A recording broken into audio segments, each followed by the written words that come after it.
네, 여러분 안녕하십니까? 오늘은 대쟁투 사과, 진리를 위해 굳게 섬이라는 제목으로 리얼 교과 토의 시작하도록 하겠습니다.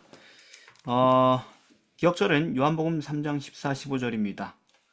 한번 읽어볼까요? 시작. 모세가 광야에서 뱀 에서 등근같이 뱀같이 인자도 들려 인자도 들려 이는 그를 믿는 자마다 영생을 얻게 하려 하심이니라. 네, 감사합니다. 바울이 어, 이 기억절이 여기 피택된 이유가 뭔지 아시겠어요? 혹시 공부하시면서 여러분? 김은총 청년 뭐 자꾸 껐다 켰다 하는데 킬 수 있으면 얘기해 보십시오. 왜 기억절이 이걸까요? 하필이면 이번 교과에.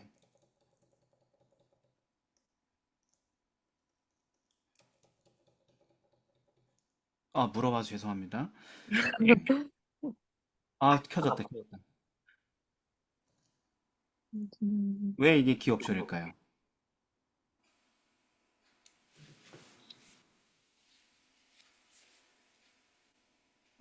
거를 미리 생각해 보지 못해서 모르겠습니다. 네, 감사합니다. 이번 교과는 박해에 대한 얘기예요, 박해. 그러니까 대쟁투에서 하나님의 뜻을 수행하는 사람들은 다 예수님처럼 이런 박해를 받는 십자가를 지고 가야 된다는 얘기를 하려고 이게 기억절이 선정된 것입니다, 여러분. 네, 그래서 오늘은 정말 큰 박해 가운데서도 대징투에서 승리자가 된 사람들의 이야기에서 배우는 대징투에 관한 교훈들을 살펴보도록 하겠습니다. 일요일입니다. 박해받았지만 승리함. 자, 그 성경 예언 중에서 가장 긴 예언 중에 하나가 한때와 두때와 반때라는 예언입니다. 다니엘서 7장 23절 25절에 나오죠. 네. 네. 그 예언은 언제부터 언제까지를 뜻하고 그때 어떤 일들이 일어난다고 예언되어 있습니까?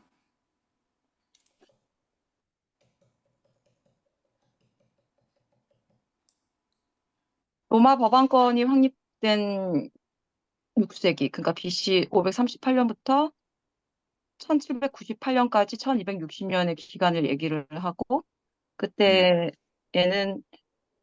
다니엘서 7장에 높으신 자를 대적하고 지극히 높으신 자의 성도를 괴롭게 하고 또 때와 법을 변개고자 할 것이며 성도는 그에 붙임바 되어 한때와 두때, 반때를 지내리라. 박해가 시작된. 그렇죠. 한때, 두때, 반때라는 말은 1년, 2년, 반년이라는 뜻인데 3년 네, 반을 3년 반. 근데 이렇게 요상한 표현을 굳이 썼다는 점과 이 문맥이 예언적이라는 거. 그래서 그 기간에 실제로 이루어진 일들, 또 실제 역사의 증거들을 다 참고해 보면 이건 지구 역사의 마지막 때까지 이르는 매우 긴 예언적 기간이므로 1일 1년 법칙을 적용해야 된다. 그래서 3년 반은 1260일이고 1일 1년 하면 1260년이 된다. 그런데 그 1260년 이라는 게 또 말이 안 된다 이렇게 얘기하는 사람들을 위해서 아예 요한계시록 12장 6절에 가면 똑같은 기간을 1261이라고 얘기를 하는데 역시 1일 1년 법칙하면 1260년이 되겠죠. 똑같은 기간이니까. 그리고 다니엘에 의하면 그 시작과 끝은 로마가 붕괴된 다음에 거기에서 일어난 열국 가운데 세 나라를 굴복시키면서 탄생하는 권력단체, 종교적 권력단체가 작은 뿌리인데 네. 교황권이 어떻게 확립됐어요? 그 나라 중에 세 나라를 무너뜨리면서 최상권이 확립되었죠.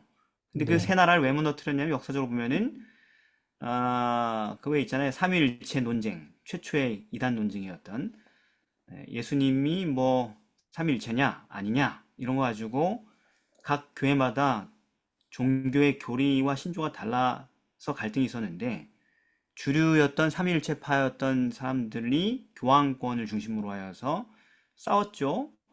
네. 삼위일체를 거부하는 사람들하고 아리우스파라고 하는 그래서 그들을 몰락시키고 교황권이 완전히 확립되게 됩니다.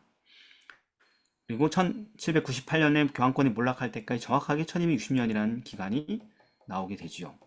이런 거는 갖다 붙여서 될 일이 아니죠. 실제로 그게 예언이 맞아떨어진 것입니다. 그래서 그 긴 기간 동안 교황권은 하나님을 대적하고 그분의 계명을 지멋대로 바꾸려고 바꿨고, 그리고 자기들의 권력에 굴복하지 않은 정직한 그리스도인들을 무지막지하게 박해할 거라고 예언됐는데 실제로 그렇게 했습니다. 네. 근데 네. 그게 기간이 얼만큼이라고 박해 기간이 1260년이라고 한다면 네. 엄청 길지 않습니까? 네. 네. 그렇죠. 너무 길죠. 아니 그렇게 길고 무자비한 박해의 세월이 어떻게 그 교회가 멸절되지 않고 현재까지 살아남을 수 있었을까요? 음, 왜냐면은요, 하나님, 네. 이게 예수님이 이런 얘기를 하셨거든요. 그 기간에 대해서 언급하시면서 다니엘서에 나와 있는 네. 마태복음 24장의 21절, 22절에 그때 큰 환란이 있겠습니다. 이게 한때와 두때와 반때에 관한 얘기입니다. 뭐 나중에 얘기하겠습니다. 지금 다 할 수 없으니까. 네. 창세로부터 지금까지 이런 환란은 없었고 후에도 없을 것이다. 한 음, 전무후무한 환란이었어요. 네네. 그래서 그날들을 감하지 않으면은 모든 육체가 구원 얻지 못할 것이나 그러나 택하신 자들 위하여 그날들을 감하시리라. 무슨 얘기냐면은 음, 기간이 끝나지 않으면 정말 하나님의 교회는 완전히 씨도 마르지 않고 다 박멸될 음, 정도의 잔인한 박해 기간이다.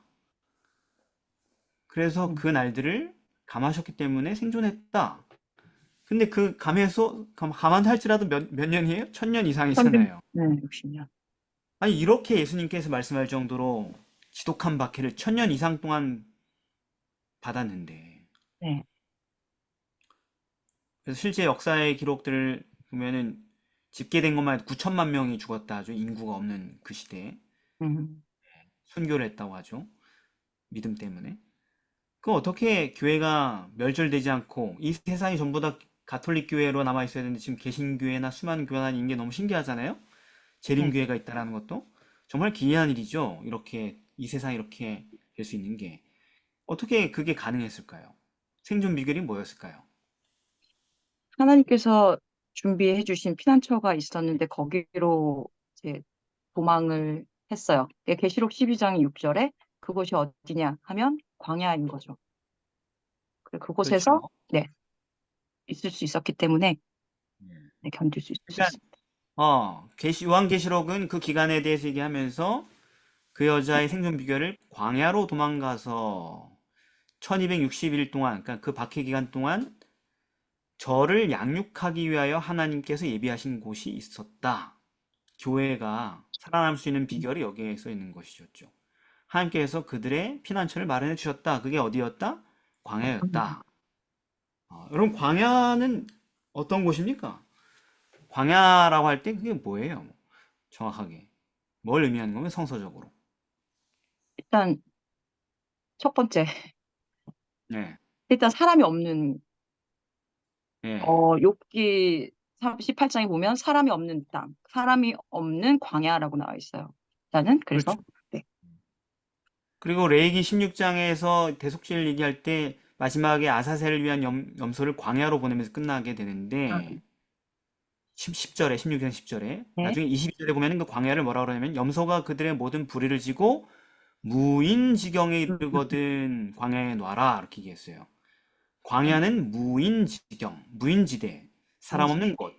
예. 심지어 잠언 21장 19절에서는 다투며 성내는 여자와 함께 사는 것보다 광야에서 혼자 사는 게 낫다. 광야엔 아무도 안 사니까 거기 가서 사는 게 낫다. 이렇게 얘기하죠. 네. 예. 예레미야 2장 6절과 17장 6절에서도 광야는 사람이 거하지 않은 땅 이렇게 정의합니다. 네. 그러니까 하나님 백성들이 교회가 멸절되지 않을 수 있었던 것은 뭐냐? 사람이 살지 않은 무인지대 그런 곳으로 도망가서 생존했다라고 성경은 말하고 있는 것이죠. 그리고 광야는요, 하나님께서 자기 백성을 전적으로 돌봐주시는 곳. 왜냐면 생존할 수 없는 곳이기 때문에 인간이 왜 안 살겠어요, 광야에? 살 수 없는 곳이기 때문에. 네, 생존할 수 없으니까 환경이. 그래서 하나님께 전적으로 돌보시는 곳이고 또 그 백성의 품성을 연단하시고 믿음으로 사는 법을 양육하시는 장소가 광야였죠, 성경에서. 네. 신명기 32장 10절 12절 보면은 여호와께서 그를 황무지에서 짐승의 부르짖는 광야에서 만나시고 호위하시며 보호하시며 자기 눈동자 같이 지키셨도다. 독수리가 새끼에 너풀거리는 것처럼 보호하셨다. 광야에서. 예? 네. 그리고 느헤미야 9장 19절 21절에서도 주께서 연하여 공의를 베푸사 저희를 광야에 버리지 않으시고 낮에는 구름 기둥으로 길을 인도하시고 밤에는 불 기둥으로 행할 길을 비추사 떠나게 아니하셨사오며 40년 동안 그들을 들에서 기르시되 결핍함이 없게 하셨다. 이런 곳이 하나님이 음, 돌보신 장소가 광야였다. 성경에서. 네. 그래서 하나님께서는 인간의 폭력에 의해 교회가 멸망하는 것을 막기 위해 거짓 교회의 횡포에 참 교회가 멸망하는 것을 막기 위해서 그들을 사람이 살지 않는 불모지, 그래서 무인지대인 광야로 인도하셨다. 그게 1000년이 넘는 미중유의 박해에서 교회가 생존한 비결이었다고 성경은 말하고 있는 것입니다. 네. 네.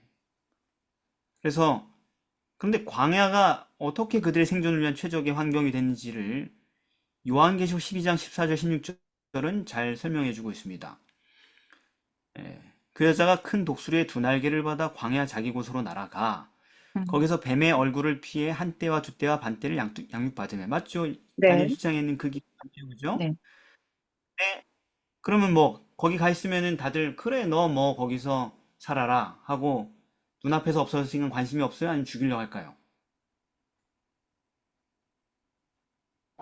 죽이려고 합니다. 그렇죠. 뭐 없다고 해서 냅둡니까? 또 멀리 있다고 냅둬요? 죽이려고 합니다. 그래서 15절 보면 여자의 뒤에서 뱀이 그 입으로 물을 강같이 토하여 여자를 물에서 떠내려가게 하려 하되 이 공격이 나와요. 네. 그죠? 도망간 그 교회를 공격하는. 음, 근데 왜 안 죽냐? 음, 땅이 여자를 도와 그 입을 벌려 용의 입에서 토한 강물을 삼켰다. 이렇게 하나님께서 방어를 하셨다는 거죠. 자, 이걸 이제 간단하게 해석해 봐야겠죠? 자, 뱀이 입으로 물을 토해 여자를 떠나가게 했다는 것은 또는 용의 입에서 토한 강물을 삼켰다 이런 표현은 두 가지를 의미합니다. 첫째, 그 물 공격인데 바로 그 물을 사단의 지도를 받은 타락한 사람들, 인간 단체들로 해석하는 거예요. 사단은 그들을 통해 그러니까 자기의 지도를 받는 사람들을 통해서 하나님의 백성들을 법과 폭력으로 짓밟을 것이었습니다.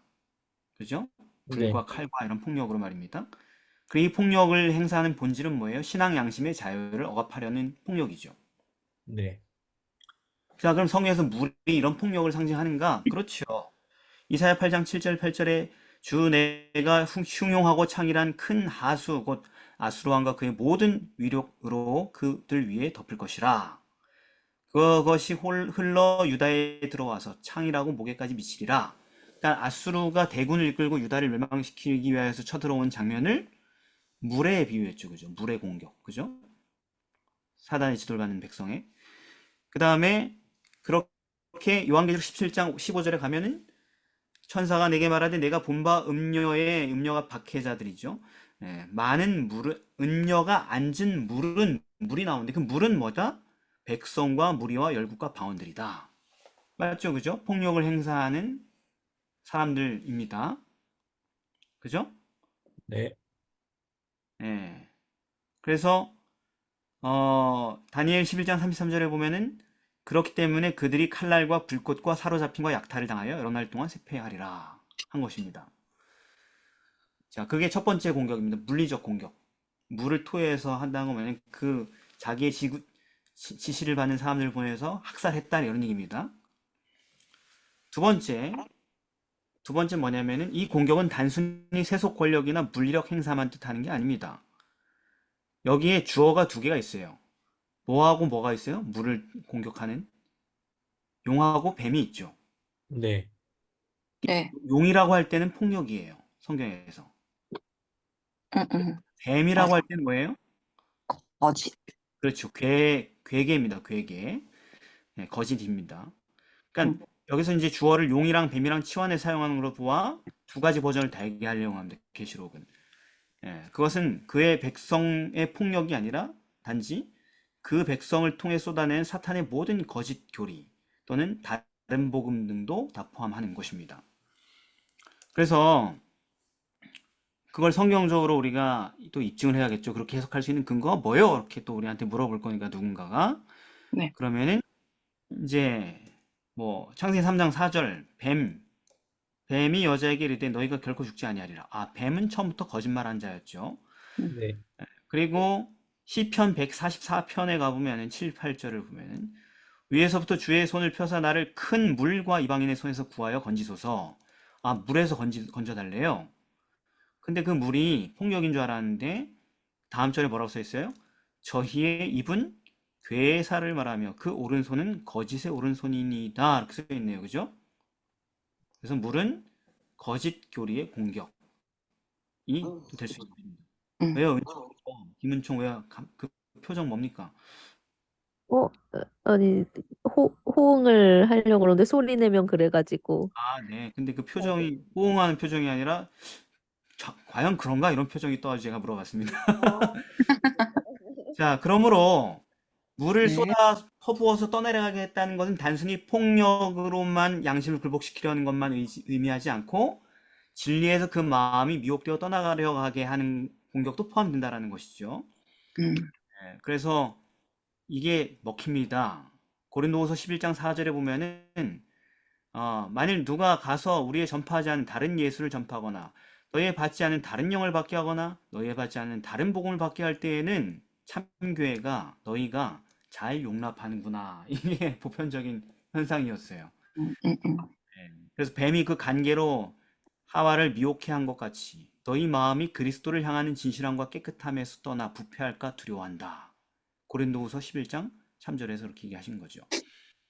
그래서 다니엘서 11장 32절에서도 그 귀간의 박해에 대해서 묘사하면서 그가 또 언약을 배반하고 악행하는 자들을 괴휼로 타락시킬 것이나 이런 표현이 있어요. 오직 자기 하나님을 아는 백성은 강한 용맹을 바라리라. 또 34절에 그들이 쇠퇴할 때에 조금 도움을 얻을 것이나 많은 사람은 괴휼로 그들과 친합할 것이며 이 물공격의 두 번째 버전이 이렇게 묘사가 되어 있는 것이죠. 음. 그래서 모든 들은 것을 우리가 더욱 간절히 삼갈지니 혹 흘러 떠내려갈까 염려하노라. 히브리서 2장 1절입니다. 그러므로 폭력적 강요와 거짓 교리의 공격이라는 두 가지 해석을 함축하고 있는 이 예언적 표현은 이미 주어진 과거의 예언을 다르게 표현한 것에 불과한 것이죠. 다니엘 7장에서 우리가 읽었던. 그래서 근데 그걸 어떻게 방어하셨냐 하나님께서는 땅이 용의 입에서 토한 강물을 입을 벌려서 삼켰다 이런 얘기죠. 간단한 해석인 거예요. 그러니까 땅이 입을 벌려서 용의 입에서 토한 뱀의 입으로 나온 그 강물을 삼켰다는 것은 이미 해석한 대로 무인지대라는 개념이에요. 하나님의 백성이 사람들이 살고 있는 사탄의 세력권에서 멀리 떠나서 그들이 행사하는 폭력과 그들의 거짓 가르침이 닿지 않은 곳에서 보존되었다는 얘기를 하는 것입니다. 음. 아시겠죠? 네. 네. 그 사람들이 살고 있는 곳, 그러니까 사람들이 세상에 살기 위해선 살아야 되는 그런 도시와 마을 같은 데서 살게 되면 생존을 위해서 말입니다. 네. 그러면 그들의 폭력에 노출되고 그들의 음흠. 거짓 가르침에 휩싸이게 되기 때문에 무인지대로 하나님께서 빈신시켜서 교회를 보존했다. 이런 얘기인 것이죠. 음. 여러분 확실히 타락한 이 세상에서 사람의 왕래가 많지 않은 곳은요. 신앙을 보존하게 유리합니다. 지금도 그래요, 여러분. 여러분 거의 보니까 다 서울 사시죠, 그죠? 네. 유리하지 않습니다. 다들 지금 뭐죠? 지방 소멸화 시대잖아요. 네. 그래야 다들 막 길을 쓰고 수도권에 살려고 바둥거리잖아요, 그죠? 우리도 이제 뭐 목회자들 또 뭐 화폐가 분리된다 어쩐다 하니까 다들 마음이 근심이 충만한 분들이 많더라고요, 보니까. 어떻게 인서울로 살아남을 것인가 이런 고민하는 사람도 있고. 근데 여러분 거기는 신앙 보존하기에는 유리하지 않습니다. 절대로. 맞아요. 왜냐하면은 그 신앙을 핍박하고 파괴하는 것은 언제나 내가 함께 살고 있는 주위에 거주하는 사람들이기 때문에 그래요. 어느 시대에나. 네. 아시겠죠? 네. 그래서 지금도 우리도 이와 같은 원리를 잘 이해하고 자신에게 적용시킬 수 있어야 합니다. 우리가 아무 생각 없이 신앙을 보존하기에 매우 유해한 환경에 그냥 거주해 가므로 끊임없는 위험을 초래할 수 있습니다. 소돔에 살았던 롯이 온 가족이 그냥 파탄난 것처럼 말이죠. 그래서 그런 환경은 현재는 매일매일 조금씩 예, 생존에는 유리하겠지만 우리와 가족들을 끊임없이 부패케 하는 일을 하고 있습니다. 하지만 마지막 위기 때에는 생명과 재산을 즉시 위협하는 요소로 돌변하게 될 것입니다. 그래서 주께서는 거듭거듭 도시를 떠나 시골로 가라는 그런 권면들을 많은 성도들에게 남기신 거예요. 또 그렇다고 또 도시에는 아무도 살지 말란 얘기 하셨다는 얘기 아닙니다, 여러분. 도시 복음을 전해야지 도시에서. 우리의 시기가 끝날 때까지 도시에 사람들이 가야긴 가야 돼요. 여러분 거기 살려면 그거 하겠죠, 뭐 거기서. 자, 월요일입니다. 빛은 어둠을 물리치고 자, 그런데 어쨌든 그 사람들 상황이 되면은 아무리 뭐 그렇게 무인지대에서 겨우 생존한다 할지라도 천년이면 대를 이어서 수백 년 동안 그죠? 우리 조선 왕조도 몇백 년이었어요? 500년. 500년, 1000년 동안 간 왕국이 이 세상에 거의 없는데 그게 정말 기나긴 세월인데 근데 앞날이 나아지리라는 아무런 전망도 보이지 않는 그런 암울한 시대에 그 하나님의 백성들이 아무리 그렇게 보호를 받고 있어도 그런 삶 속에서 희망을 잃지 않겠습니까? 보통 우리라면. 그렇죠. 근데 어떻게 그 사람들은 용기를 잃지 않고 계속 그 신앙 가운데서 살아갈 수 있었을까요? 힘의 원천이 뭐였을까요, 도대체? 사람이라는 게 그런 황폐한 곳에서 평생을 살면은 마음이 꺾일 텐데 척박한 곳에서 말입니다. 매일매일 생존을 위해서 극도의 투쟁을 해야 되는. 그리고 다음 세대, 3대, 4대, 5대 계속 거기 살아야 된다면. 그리고 무인지대라는 게 어디가 있어요? 여러분 아는 대로 다 얘기해보세요. 광야. 하나님 백성들이 도망갔던 광야. 깊은 산속, 왈덴스인들은 깊은, 그죠? 산맥으로 들어갔죠. 또, 지하 동굴. 카타콤, 카타콤. 여러분, 카타콤. 지하에서 산 거예요. 그 사람 대를 이어서 그 속에서 아이를 낳고, 그 속에서 죽고, 맞아. 평생 동안 햇빛을 보지 못하고, 거기서 일생을 살다 죽으면서 대를 이어갔습니다. 음. 뭐 피해몽 산맥 이런 거는 그래도 좀 여러분 그죠? 서바이벌 하는 정신으로 뭐 할 수 있을 것 같아도 물론 힘들지만 그 강추위 속에서 척박한 땅에서 카타콤에서 대를 이어서 살아야 된다면 희망이 꺾이지 않겠어요? 아유. 저기가 내 할아버지 무덤인데 바로 밑에가 아버지 무덤이고 얘들아 나는 그 밑에 묻어다오. 그리고 네 자리는 그 옆에 파놨다. 자식들 거는 그 옆으로 가고. 해가 뭐예요? 해라는 건 아주 뜨거운 건데 하여튼 뭐 먼 훗날 예수께서 오실 때 우리가 보게 될 거다. 뭐 이런 얘기를 하는 사람이면 어떻게 희망이 꺾이십니까? 용기가 충천하신 것 같아요, 지금. 근데 어떻게 그들은 신앙을 끝까지 그렇게 견딜 수 있을까요? 한 3대쯤 지나면 아우 난 다 됐다고 그냥 나가겠다고 햇빛 보고 살겠다고 이런 신앙 때려치고 이렇게 할 것 같은데 우리는 그죠? 재림교회 상황 어때요? 잘 먹고 잘 먹여줘도 애들이 다 떠나가고 있는 반에 말입니다. 네. 네. 물질의 풍요에서 말입니다. 그게 뭘까요? 그들이 어떻게 그렇게 할 수 있죠? 부활에 대한 소망. 음, 어, 이- 부활에 대한 소망은 있잖아, 은총아. 그건 맨 뒤에 달 거야. 맨 뒤에 달 거야. 왜냐면은 지금 이 사람이 당장 죽어요? 안 죽죠. 짝꿍에서 살면서 매일매일 똑같은 생활하면서 벌레 잡아먹고 쥐 파먹고 뭐 이렇게 하면서 죽어요? 아니요. 안 죽잖아요, 그죠? 네. 이렇게 사는 게 힘든 거잖아요. 그렇죠. 그러니까 이거는 부활의 소망으로 견딜 수 있는 게 아니잖아요. 죽음을 앞에 둔 게 아니고 음, 삶을 앞에 두고 지금 희망이 꺾이는 상황인데 네. 그러니까 이건 그 부활의 소망 말고 다른 거. 음. 그들의 힘의 원천이 됐던 건 성경 말씀이었고 그 성경 말씀을 통해서 그리스도만이 유- 유일한 구세주가 되신다는 사실을 더 확실하게 붙들고 깨닫게 되면서 용기를 얻었던 것 같아요. 자, 그렇게 하면 와 닿습니까, 여러분? 용기가 뭐 막. 나와 있는 뭐 유다서나 계시록에 있는 말씀, 서문학교에 보내주신 말씀들을 또 통해서 알 수 있겠죠. 자, 유다서에는 이런 말이 있잖아요. 네, 성도에게 단번에 주신 믿음의 도를 위하여 힘써 싸우라는 편지로 권면할 필요가 있다고 느꼈다. 음, 성도에게 단번에 주신 믿음의 도, 두 자로 줄이면 복음이죠. 그것은 바로 복음이죠. 네. 근데 그 복음을 무슨 도라 그래요? 여기서 믿음의 도, 믿음에도 믿음의 도라고 얘기하고 음, 있어요.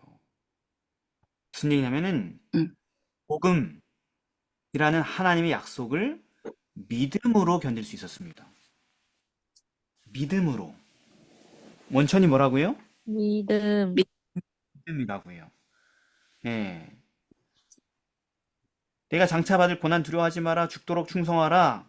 생명의 면류관을 내게 주리라. 또는 뭐 진리가 너희를 자유케 하리라. 네가 카타콤에 살아도 평생 학교 근처도 안 가보고 그렇게 살아도 자유케 할 것이다. 라는 수많은 약속들이 있는데 죄 용서와 죄로부터의 자유와 또 부활과 영원한 나라와 뭐 등등등 성경에 약속된 또는 세상이 알지 못한 평안과 이런 성경에 기록된 모든 수많은 귀중한 약속들을 진심으로 믿을 때 그들은 그 큰 선물을 누리며 그 암울한 시대를 대를 이어서 견딜 수 있는 힘과 용기를 얻었다라는 것입니다. 믿을 때요. 네. 그들은 우리가 살아도 주를 위하여 살고 죽어도 주를 위하여 죽나니 사나 죽으나 우리가 주의 것이로다. 여러분 주를 위하여 죽는 게 어렵다고 생각하지만 주를 위하여 사는 게 더 어려워요. 죽음은 끝나는 거지만 한 번에 사는 건 계속이거든요. 근데 그들은 그렇게 얘기할 수 있었단 말이에요. 카타콤에 사는 거 우린 괜찮다. 우린 주의 것이니까. 여러분 성경은 물론 성경이 진짜 원천이죠. 그죠? 네, 성경에는 무궁무진한 놀라운 약속들이 넘치도록 풍성하게 있습니다. 축하드립니다, 여러분. 그 성경을 다 갖고 계시니. 어마어마한 무지막지한 보물을 갖고 계시니 축하드립니다. 근데 문제는 뭐예요? 믿음.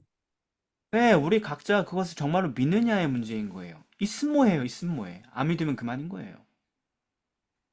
성경 없는 교인이 어디 있어요, 이 세상에? 예수님이 말씀하셨죠? 나는 부활이요 생명이니 나를 믿는 자는 죽어도 살겠고 무릇 살아서 나를 믿는 자는 영원히 죽지 아니하니. 그럼 뭐예요? 이것을 내가 믿느냐. 믿느냐? 아, 네. 하박국은 이렇게 얘기합니다. 2장에서 보면은 2절부터 보면은 여호와께서 내게 대답하여 가라사대 너는 이 묵시를 기록하여 판에 명백히 새기되 달려가면서도 읽을 수 있게 하라. 이 묵시는 정한 때가 있나니 그 종말이 속히 이르겠고 결코 거짓되지 아니하리라. 비록 더딜지라도 기다리라. 지체되지 않고 정령 응하리라. 그죠? 음, 살아가는 사람들이 견딜 수 있게 하기 위하여서 이 묵시를 읽으라는 거 아니에요, 그죠? 네, 그런데 여러분, 보라 그의 마음은 교만하며 그의 속에서 정직하지 못하니라. 그러나 의인은 뭘로 살아요? 믿음으로 말미암아. 어, 예. 판에 명백히 새기고 달려가면서 읽어도 안 믿으면 그만인 거예요. 그 기나긴 세월을 견딜 수 없어요, 절대로. 믿지 않으면. 막 하루 믿다가 그냥 배교하겠지, 바로. 편해지려고, 음, 뭔가 마음이 좀 편해지려고 말입니다. 음.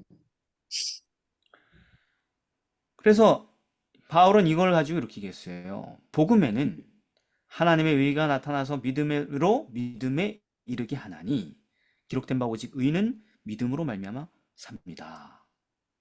로마서 1장 17절. 그러니까 만일 우리에게 참된 믿음이 없으면 우리는 어떤 역경 속에서도 예, 아, 믿음이 있으면 우리가 어떤 인생, 비참한 인생, 저주스러운 인생을 산다 할지라도 기쁨과 평화를 누릴 수 있다는 거예요. 아멘. 예. 아무리 생각해도 내 인생은 그지 같고 불쌍하고 연민으로 가득 차게 만든 스토리만 있다 할지라도 자기 연민에 안 빠지고 살 수 있다는 얘기입니다. 믿음이 있으면. 우리가 믿음으로 의롭다 하심을 얻었은즉 우리 주 예수 그리스도로 말미암아 하나님으로 더불어 화평을 누리자. 하나님의 영광을 바라고 즐거워하느니라 라고 얘기할 수 있는 것입니다. 그래서 이런 놀라운 생애는 인간의 노력으로 결코 닿을 수 없는, 그건 전적으로 믿는 자에게만 허락된 하늘의 선물인 것입니다. 예. 믿는 자에게는 환경이 중요하지 않아요. 그렇죠. 근데 우리가 모여서 하는 얘기 맨날 환경 얘기야. 환경 얘기. 환경 탓. 환경의 제약. 뭐 이런 얘기밖에 안 한단 말이에요. 환경이 슬퍼. 뭐 이러면서 말입니다. 그 말은 무슨 얘기예요? 믿음이 없다는 거. 스스로 믿음이 없다라는 것을 계속 입으로 까발리고 있는 대화들인 것이죠. 네. 아유, 뭐 저도 목사인데, 아유, 그 교회에서는 내가 뭐 할 수 있는 게 없어. 뭐 이래, 저래, 뭐 이렇게 얘기하면은 여러분들, 아, 이 목사님이 믿음이 없어졌구나, 이렇게 생각하면 되는 거예요. 그죠? 목사님? 예. 그래가지고 여호와가 목자면 부족함이 없다고 하는 건가요? 그래요. 시편 23편에 뭐 다윗이 뭐 풍족하게 살았어요? 아니요. 정말 지독하게 끔찍하게 살았잖아요. 그죠? 카타콤에 사는 사람처럼 살았잖아요, 거의. 네. 네. 예. 그런데 부족함이 없다고 고백했어요. 목자의 시에서. 그죠? 내게 부족함이 없으리로다. 여호와께서 내 목자시니 나는 부족한 게 없어요. 그거 하나면 돼요. 음. 근데 그렇게 얘기하는 사람이 없죠. 오늘날 교회 안에. 네, 저는 그거는만으로 안 되는데요. 이렇게 얘기하죠. 그죠? 솔직히 그것만으로 안 되겠어요. 이렇게 얘기하죠. 우리가 당당하게. 또 당당한 멋있는 줄 알고. 그죠? 네, 그래서 그 모든 선물을 집약하는 단 하나의 선물이 단 하나의 약속이 바로 예수님이거든요. 그래서 믿음으로 네. 말미암아 그리스도께서 너희 마음에 계시게 하옵시고 너희가 사랑 가운데서 뿌리가 박히고 터가 굳어져서 에베소 3장 17절. 네, 그래서 이런 사람들은 그리스도께서 마음에 계신 사람들은 믿음으로 세상이 감당할 수가 없다. 어떤 폭력과 어떤 회유도 그들을 좌절시킬 수 없다. 그래서 히브리서 11장 끝에 보면은 이렇게 써 있죠. 38절. 이런 사람은 세상이 감당치 못하도다. 저희가 광야와 산중과 암혈과 토굴에 유리하였느니라. 어때요? 그죠? 네. 아, 우린 너무 잘 살아, 그죠? 절 보십시오. 이 얼마나 좋은 건물 안에서 이렇게 호의호식하며 살고 있습니까, 그죠? 예, 하루에 한 번씩 샤워하고, 2번도 하고, 예? 뜨뜻하게 말입니다. 모든 에너지가 다 공급되고, 맨날 소화불량 때문에 힘들어하고, 밥을 하도 많이 먹어가지고, 예, 또 그렇게 열심히 먹었는데도 음식이 남아가지고 버려지는 걸 보면 슬퍼하고, 막 이런 풍족한 우리들 말입니다. 그렇게 모든 게 근심 없이 잘 살고 있음에도 불구하고 우리는 근심 충만하고 두려움 충만한데 그들은 그러니까 우리 같은 사람들 협박하기가 너무 좋고 회유하기가 너무 좋죠. 네. 뭐 그냥 툭 치면 그냥 넘어지고 이렇게 긁으면 다 굴복하고 말 잘 들을게요 하고 사단에게 굴복할 수 있는 수많은 사람들이 교회 안에 있죠. 그런데 사단이 어떻게 할 수 없는 사람들은 이런 사람들이죠. 광야와 산중과 암혈과 토굴에 즐겁게 사는 사람들. 감당하지 못합니다. 네. 자, 그래서 믿는 자들에겐 도리어 사단의 이런 맹렬한 박해가 품성의 완전을 이루도록 돕는 환경이 될 뿐입니다. 우리에게 진정 이런 믿음이 있는가? 그러면 세상의 아무런 현실은 더 이상 아무 문제가 되지 않고 도리어 우리에게 좋은 재료가 된다. 이런 얘기입니다. 베드로가 말합니다. 베드로전서 1장 5절 7절에 너희가 말세에 나타내기로 예비하신 구원을 얻기 위하여 믿음으로 말미암아 하나님의 능력으로 보호하심을 입었나니 믿음으로 말입니다. 그러므로 너희가 이제 여러 가지 시험을 인하여 잠깐 근심하게 되지 않을 수 없었으나 잠깐 근심할 수 있어요. 그러나 오히려 크게 기뻐하다. 잠깐 근심하다 크게 기뻐한대요. 다 잃어버리는데. 왜? 너희 믿음의 시련이 불로 연단하여도 없어질 금보다 더 귀하여. 이건 너무 귀한 기회인 거야. 예수 그리스도에 나타나실 때의 칭찬과 영광과 존귀를 얻게 하려 함이라. 그래서 예수님이 말씀하신 거죠. 의를 위하여 핍박을 받는 자는 뭐가 있대요? 뭐가 있대요? 복이 있나니. 네, 복이 있어요. 천국이 저희 것임이거든요. 믿음이다. 믿음. 그죠? 화요일입니다. 굳게 서는 길.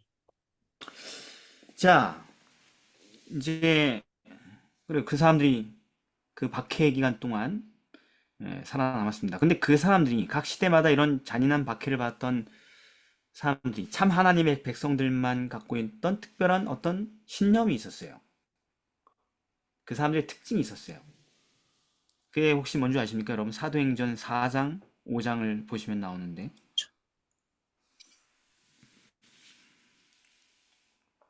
폭력과 살해를 당하면서 협박을 늘 시달렸던 사람들의 특징. 사도행전 4장 19절에 사람의 말을 듣는 것보다 하나님 말씀을 듣는 것을 더 좋아했고 선택했습니다. 그러니까 이 사람들은 협박을 받을 때 무조건 하나님의 명령을 선택했다. 뒤를 생각하지 않고. 네. 그게 그들의 특징이었어요. 전 시대를 통틀어서. 사람보다 하나님을 순종하는 것이 마땅하니라.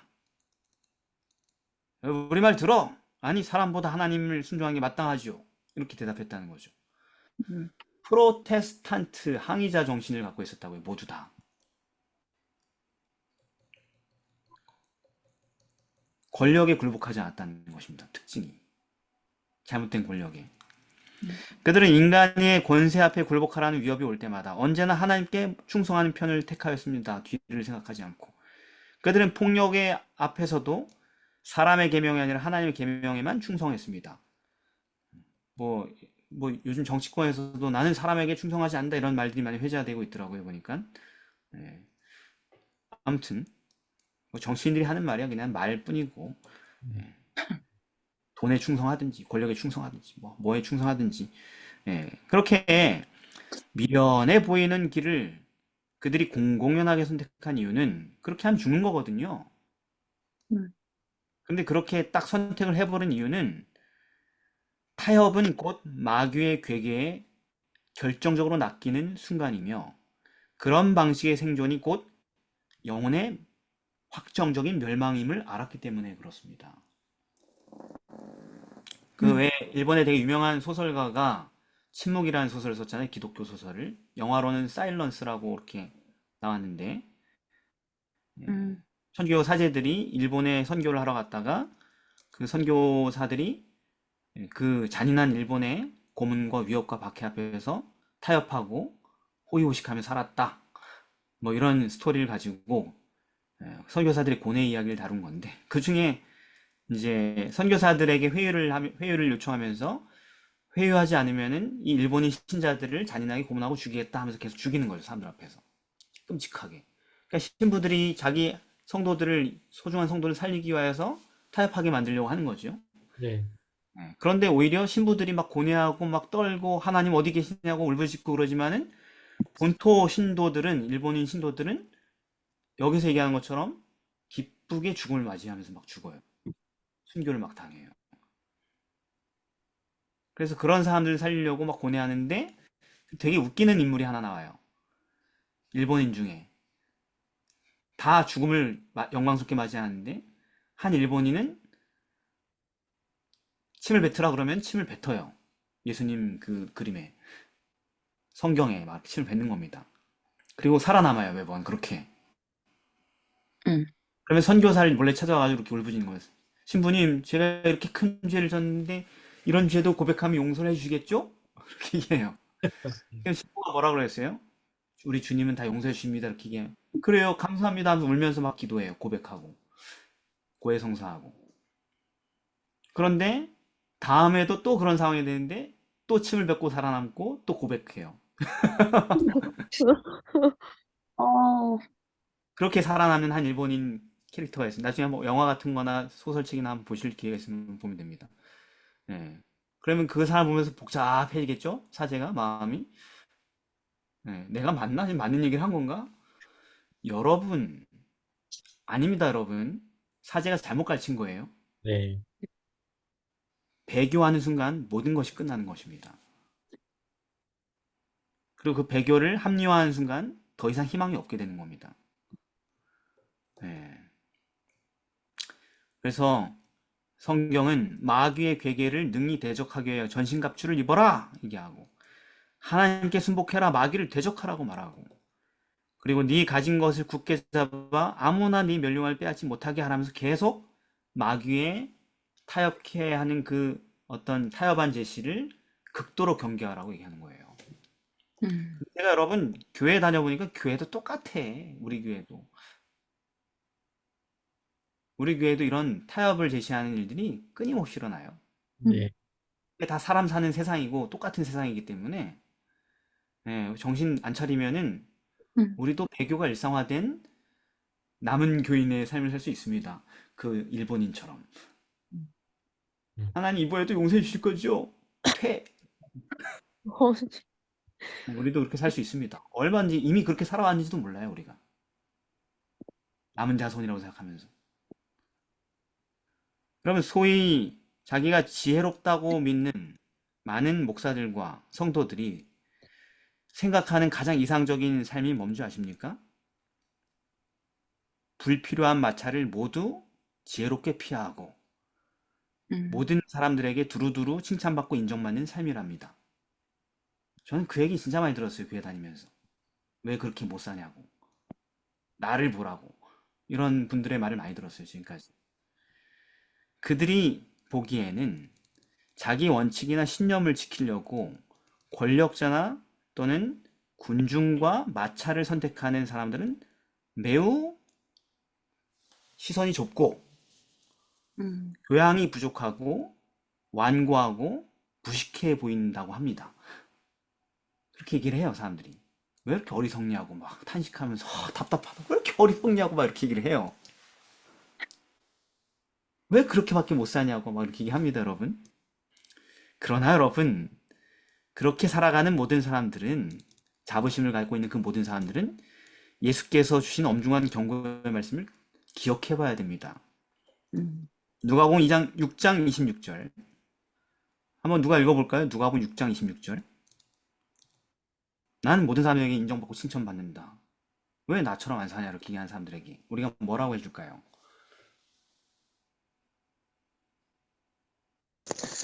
모든 사람이 너희를 칭찬하면 화가 있도다. 저희 조상들이 거짓 선지자들에게 이와 같이 하였느니라. 예, 거짓 선지자 인증하는 거예요, 그게.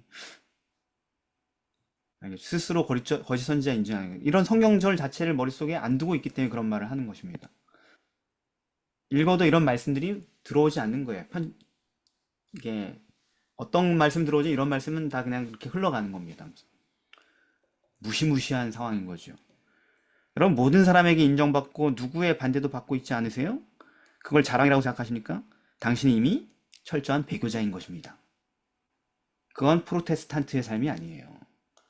오히려 예수님께서는 그분을 정직하게 따르는 모든 사람들에게 반드시 박해가 있을 것이라고 반복하여 경고하셨습니다. 예수께서 마태복음 10장 21절에 너희가 내 이름을 인하여 모든 사람에게 미움을 받을 것이나, 이게 과장법이에요? 사실이에요, 예수님이. 사실이에요. 제가 과장법을 말씀하면 사람들이 주변에서 별명을 붙여서 과장님이라고 하면서 막 조롱한단 말이에요.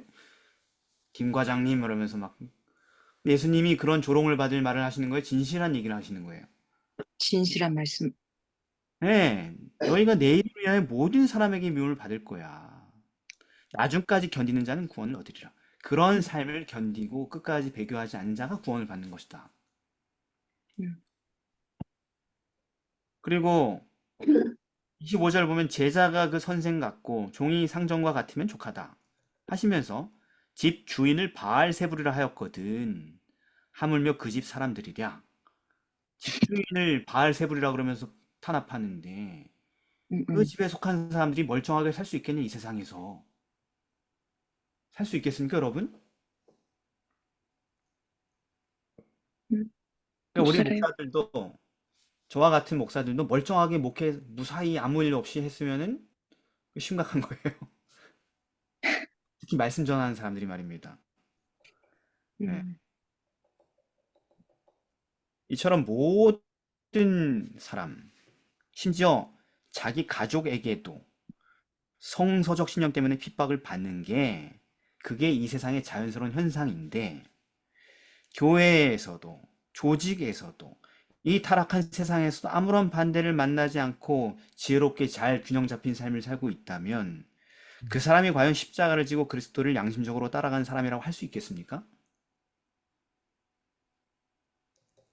없습니다. 네. 주님은 말씀하십니다. 내가 세상에 화평을 주러 온 줄로 생각하지 말아라. 너희는 이런 얘기 할 때마다 우리 예수님 얼마나 화평하게 하셨냐, 평화롭게 일을 해결하셨냐 이렇게 얘기하는데 그렇게 생각하지 마라. 나는 화평이 아니라 검을 주러 왔다. 내가 온 것은 사람이 그 아버지와 딸이 엄마와 며느리가 시어미와 불화하게 하려 함이니 사람의 원수가 자기 집안 식구가 될 것이다. 자기 집안에서도 원수가 생기는데 복음 때문에 어떻게 멀쩡하게 살 수 있냐고요, 이 세상에서. 반대를 만나지 않고. 자기 십자가를 지고 나를 쫓지 않는 자는 내게 합당치 않다. 자기 목숨을 얻는 자는 잃을 것이요 나를 위하여 자기 목숨을 잃는 자는 얻으리라. 무슨 얘기냐면요, 복음을 정말로 따르는 사람은 반드시 자기 목숨을 버려야 되는 상황들이 온다라는 얘기예요. 신념대로 살 거면. 이게 바로 누구의 특징이었다? 대쟁투에서 긴 박해 기간 동안 살아남은 사람들의 특색이었다. 공통된. 그리고 그것은 지금도 변하지 않는다. 수요일입니다. 종교개혁의 샛별. 네, 종교개혁의 샛별이 누구예요? 위클립. 네, 영국의 14세기 영국의 종교개혁자 위클리프죠. 우리가 알기로는 종교개혁하면 누구예요? 마틴 루터. 마틴 루터잖아요. 마틴 루터 몇 세기 사람이죠? 16세기 사람이잖아요. 네. 그런데 마틴 루터가 시작한 게 아니다. 마틴 루터도 과거에 어떤 사람이 시작한 그 여파로 개혁자가 된 것이다. 그게 누구다? 위클립. 그 중세 암흑 시대의 한때와 두때 반때에 종교개혁의 진정한 기초를 놓은 선구자가 누구다? 그게 위클리프였다라는 것입니다. 가만 보면 위클리프의 생애를 보고 마틴 루터의 생애를 보면은요, 마틴 루터는 위클리프의 생애를 그대로 그냥 따라간 것에 불과해요. 음. 예, 패턴이 똑같아요. 음. 음. 그래서 위클리프는 패턴이 이런 거예요. 위클리프는 그냥 공부 잘하는 신실한 로마교도 학생이었어요. 교회를 신뢰하고 신봉하는. 그런데 그 사람이 어느 날 갑자기 뭘 보기 시작했어요? 성경을 보기 시작했어요. 예, 공부를 잘하니까 대학에 있을 때 라틴어로 된 성경을 접하게 됐어요. 너무 재밌네. 연구를 막 하다 보니까 진리를 깨닫게 되고, 진짜 진리가 뭔지, 여태까지 배웠던 모든 것과 다른, 그리고 구원의 계획을 깨닫게 되고, 예수님께서 교황이 아니라 유일한 중보자이심을 깨닫게 되고, 사제들도 아니고, 그렇다 보니까 이 놀라운 복음을 전할 수밖에 없고, 네. 남들에게 전파해야지 이 진리를. 아무도 모르고 있으니. 성경 구석에 몇 사람들만 읽을 수 있고 말이죠. 또 그렇게 전하다 보니 그러려고 그러지 않은데 로마 교회하고 갈등이 생기게 되고. 왜? 진리에 투신하면 필연적으로 거짓과 싸움이 일어나니까, 박해를 받으니까. 네. 그래서 어쩔 수 없이 과거의 모든 존경하던 모든 것들을 하나님 앞에서 버리게 되고, 음.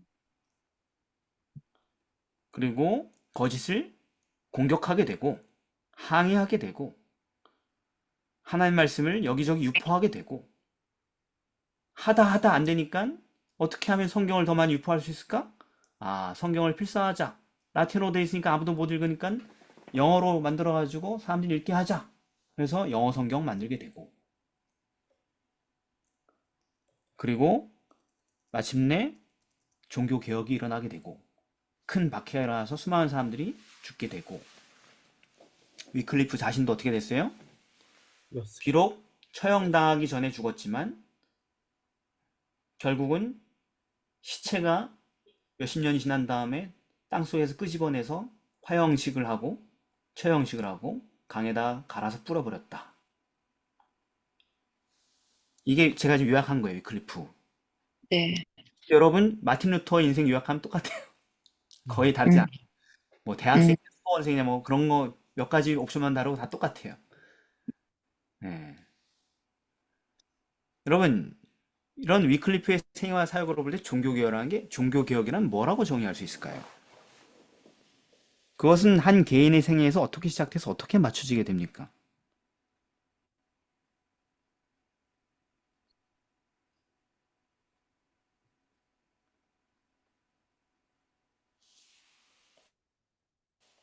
어.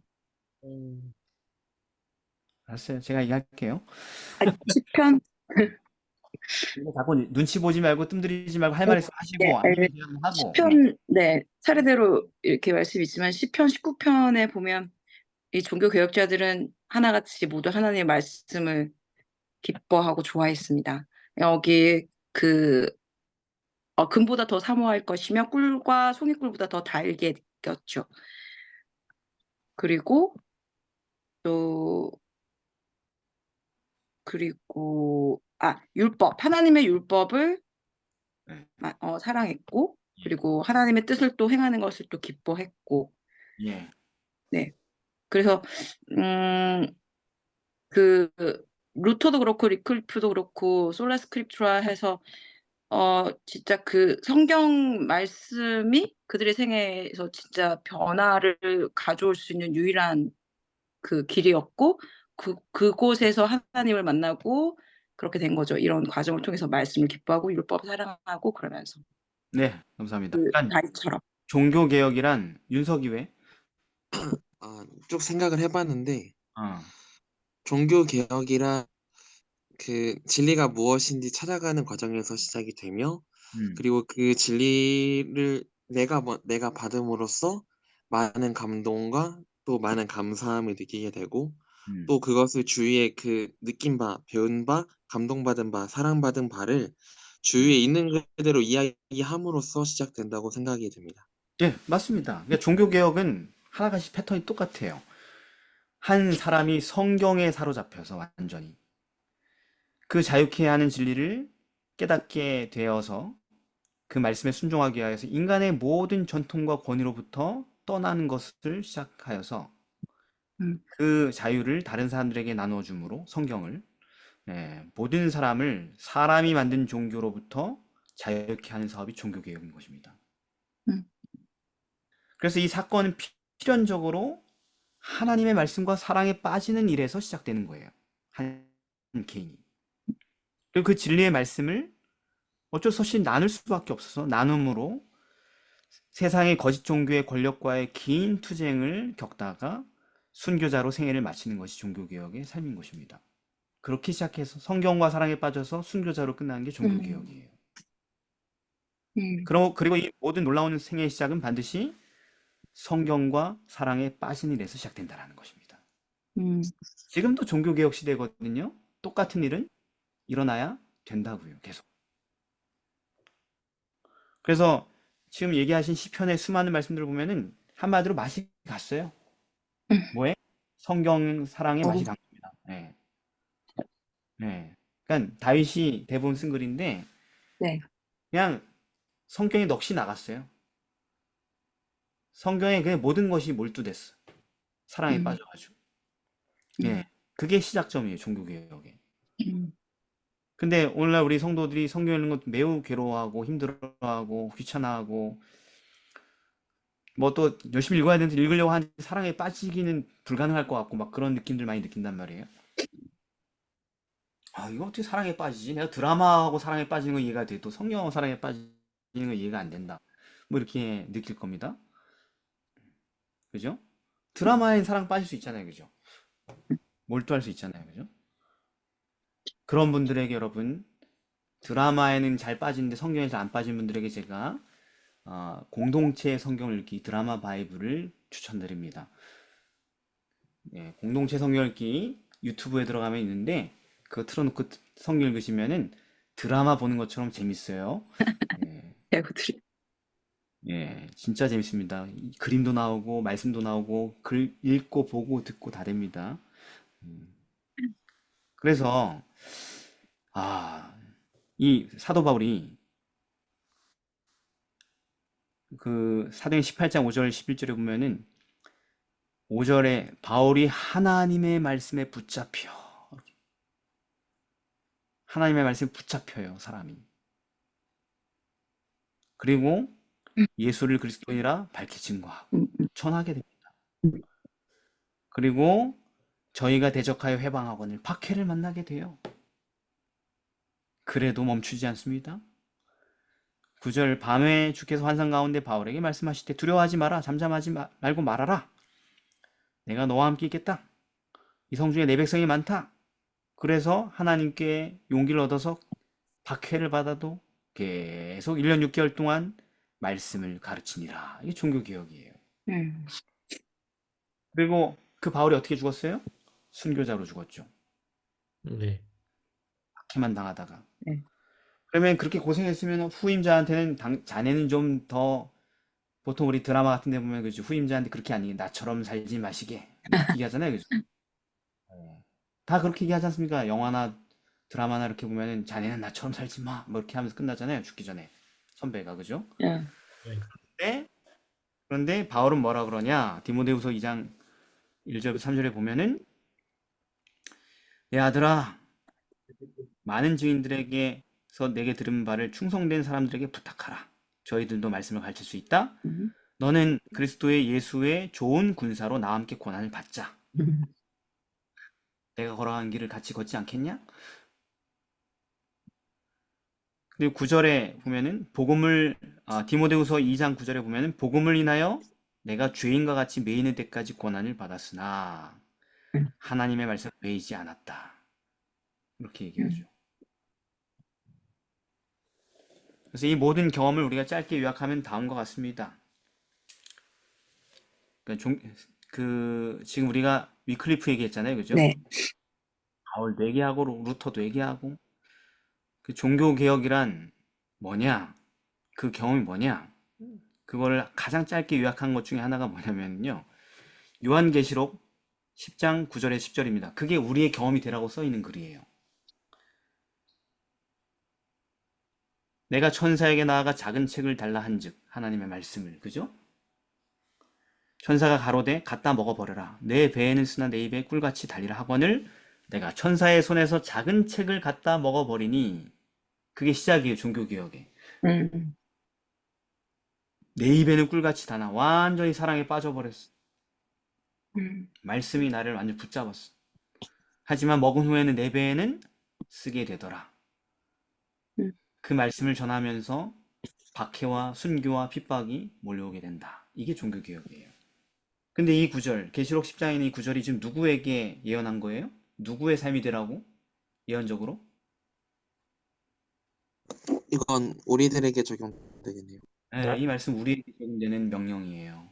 바울이 디모데에게 나와 함께 복음을 위하여 고난을 받으라 한 그 말씀이 지금 이 말씀이 우리에게 하는 말이랑 똑같은 얘기라는 것입니다. 자, 이제 마지막으로 목요일입니다. 소망으로 용기를 얻음. 예, 이제 아까 은총이가 했던 얘기. 자, 이제 사는 것이 문제인 건 우리가 믿음으로 라는 단서를 얻었고, 이제 죽는 문제죠, 죽는 문제. 어떻게 이 종교개혁자들은 영원히 피해 다니지 못하고 대부분의 사람들은 잡혔죠, 그죠? 집요한 광야까지 가가 잡아 죽였죠. 용기병들을 보내고 십자군을 결성하고 이 사람들은 어떻게 신체를 그렇게 잔인하게 영구적으로 손상시키는 그런 잔악한 고문과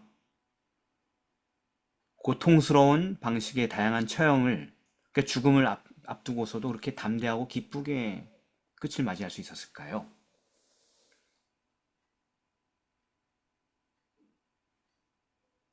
부활의 소망을 그렇죠. 있기 때문에. 네, 믿음으로의 한 부분이죠, 그죠? 네, 근데 이번에 죽는 거니까 죽음을 앞두고 어떻게 담대하게 끝까지 담대할 수 있었는가? 그건 뭐냐면 네. 소망으로 용기를 얻었기 때문이다. 무슨 소망으로? 부활의 소망. 예, 할 부활의 수, 부활의 소망. 예, 부활의 소망으로. 그래서 히브리서 2장 14절에 보면은 15절에 보면은 바울이 이런 얘기를 해요. 사망으로 말미암아 사망의 세력을 잡은 자 곧 마귀를 없이 하시며 예수님이 또 죽기를 무서워함으로 일생에 매어 종로로 탄 모든 자를 놓아주려 하셨다. 십자가에서. 네. 그게 무슨 얘기냐? 왜냐하면 그들이 이미 죽음에 대한 두려움에서 해방된 지 오래기 때문에 그럴 수 있었던 것입니다. 그렇게 얘기하면 또 우리는 못 받아들이죠. 죽음이 두렵죠. 네, 그죠? 조금만 불 네. 켜도 죽을까 봐 막 소리 지르고 난리 법석을 부리는 게 우리잖아요. 그죠? 살아보려고 발버둥치고. 근데 그 놀라운 해방의 이유가 뭐냐? 그들에게 확실한 부활의 소망이 주어졌기 때문이죠. 네. 예수님은 내가 살았고 너희도 살겠다. 내 말을 듣고 나 보내신 이를 믿는 자는 영생을 얻었고 사망의 생명으로 옮겼다. 죽은 자들이 하나님의 아들의 음성을 들을 때가 오는데 그때 살아날 것이다. 나를 보고 믿는 자마다 영생을 얻는 이것이니 마지막 날에 내가 다시 살릴 거다. 그죠? 네. 네. 수없이 많은 부활의 약속들을 소망을 받아들였어요. 죽음을 앞두고. 음. 그래서 엘렌 화이트이 이런 말을 했어요. 근데 이 말이 우리한테 멋있는 말이긴 한데 우리 삶에 잘 적용이 안 되는 말이에요. 들어봅시다. 믿는 자에게 있어서 죽음은 한갓 사소한 문제다. 믿는 자에게 있어서 죽음은 잠자는 것이다. 어때요? 사소한 문제입니까? 죽음이? 너무 큰 문제죠, 그죠? 안 그래요, 여러분? 어, 세상 씨 어때요? 죽음이 좀 어떤 좀 상중하, 뭐 세상 씨 지금보다 없나? 고생하는 게 더 두렵습니다. 아, 죽는 것보다 고생하며 사는 게 더 두렵다라는 우회적인 지혜로운 어, 대답을 했습니다. 그러니까 죽음보다 고문이 더 무섭다 뭐 이런 얘기랑 비슷한 거죠, 말하자면. 예. 서순석 집사님, 죽음이 좀 그래도 저희들보다 좀 더 인생을 사셨는데 이제 좀 죽음이 좀 사소한 문제가 되셨나요? 아니요, 아직까지. 아직은 아니에요. 아직 젊으시구나. 네, 근데 믿는 자에게는 죽음은 한갓 사소한 문제다. 이건 그냥 뻥으로, 과장으로 쓴 글이 아닐 거란 말이에요. 왜 우리한테는 사소한 문제가 아닐까? 가장 중대한 문제가 될까? 이 문제 앞에서는 온 신경이 다 곤두서고 집중하게 될까? 생명의 위협을 받으면서 교황의 사절단을 만나러 신문 받으러 길을 나섰던 루터도 이렇게 얘기했습니다. 난 예레미야 같이 투쟁과 싸움의 사람이다. 그들의 협박이 더하면 더할수록 나의 기쁨도 증가될 것이다. 그들은 이미 나의 명예와 명망을 꺾어버렸다. 한 가지 남은 것이 있다면 그것은 이 가련한 나의 육체뿐이다. 이것마저 빼앗아 간다 해도 난 두렵지 않다. 그들은 내 생명을 불과 몇 시간으로 단축시킬 수 있을 것이다. 그러나 나의 영혼만은 그들이 빼앗을 수 없다. 그리스도의 말씀을 세상에 전파하고자 하는 사람은 어느 순간이든지 죽음을 각오해야 한다. 그럼 지금 우리 시대는요? 마찬가지. 우리 시대 마찬가지라는 걸 아셔야 됩니다. 네. 마찬가지예요. 그러므로 여전히 우리에게 한 가지 질문은 남아있을 뿐이죠. 예수님이 말씀하신 것처럼 나를 믿는 자는 죽어도 살겠는데 이것을 네가 믿는 믿느냐? 누가 한 말처럼 하나님을 믿는 그리스도인들에게 가장 어려운 일은 하나님을 믿는 것이죠. 그죠? 그래서 만약 우리에게 믿음이 있다면 성경은 우리에게 이미 영생이 있다고 알려줄 것입니다. 그걸 아는 사람은 그가 가진 소망을 인하여 진리를 위해 투쟁하고 반대를 만나고 위험을 무릅쓰기를 더 이상 주저하거나 두려워하지 않는 것입니다. 네. 그래서 약속하신 이는 미쁘시니 우리가 믿는 도리의 소망을 움직이지 말고 굳게 잡게 되길 바랍니다. 아니면 믿음이 없으면은 믿음을 갖게 되길 바랍니다. 자, 오늘 여기까지 하도록 하겠습니다. 기도할까요? 기도하겠습니다. 사랑의 아버지 하나님, 오늘 종교의 기독교 역사에서 중세 암흑시대 한때와 두때와 반때의 핍박의 역사에서 대쟁투에서 승리하는 그 비밀들을 우리가 함께 배웠습니다. 너무나도 먼 목적지처럼 보이지만 그 시작은 언제나 하나님의 말씀과 사랑에 빠진 것에서 시작된다 하셨으니 주님, 저희 병든 마음을 이끌고 주의 말씀으로 가서 올해는 하나님의 말씀과 사랑에 빠질 수 있도록 도와주시옵소서. 아멘. 예수님의 이름으로 기도드립니다. 아멘. 아멘.